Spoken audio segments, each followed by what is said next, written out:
difficult but very important questions. Thank you so much. I thank the distinguished gentleman, and Mr. Secretary, What is the responsible course of action for our country?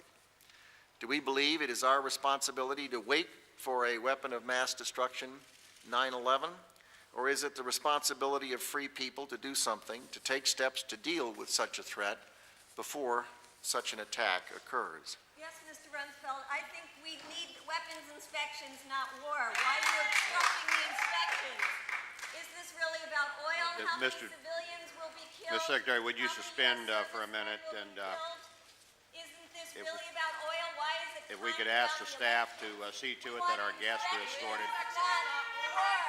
Inspections, not war. Inspections, not war. Inspections, not war. Inspections, not war. Inspections, not war. Inspections, not war. Inspections, not war. Inspections, not war. Inspections, not war. Inspections, not war. Mr. Secretary. There are a number of terrorist states pursuing weapons of mass destruction: Iran, Libya, North Korea, Syria, to name but a few. But no terrorist state poses a greater or more immediate threat to the security of our people and the stability of the world than the regime of Saddam Hussein in Iraq. As I listened to those comments,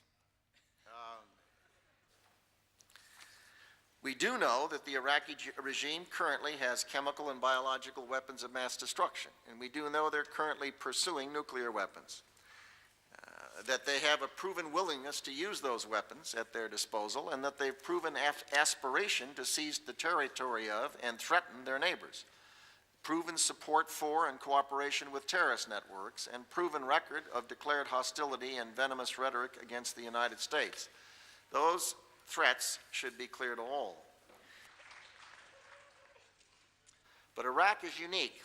No other living dictator matches Saddam Hussein's record of waging aggressive war against his neighbors, pursuing weapons of mass destruction, using them against his own people, launching missiles against his neighbors, brutalizing and torturing his own citizens, harboring terrorist networks, engaging in terrorist acts, including the attempted assassination of foreign officials, violating international commitments, lying and hiding his WMD programs from inspectors, deceiving and defying the express will of the United Nations over and over again.